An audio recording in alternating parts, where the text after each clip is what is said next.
یو رائج او عامه غلطي چې په دې غلطۍ کې نن سبا عوام او خواص ټول په ټوله اخته دي، چې هغه غلطي ده فی الاصطلاح.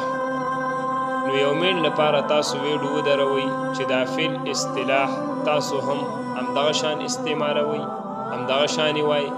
که چیرې تاسو هم دا فی الاصطلاح وایئ نو دا صحیح نه دی. صحیح ولې نه دی؟ ځکه چې دا اصطلاح دا باب افتعال دی، او موږ او تاسو ویلي چې باب افتعال کې چې دا کومه حمزه وي د باب افتعال دا حمزه وصلي ده، حمزه قطعي نه ده. او د حمزه وصلي باره کې موږ او تاسو دا ویلی دي چې حمزه وصلي دا په منځ د کلام په درج د کلام کې حذف کیږي، ساقط کیږي، غورځیږي. نو دلته دا حمزه وصلي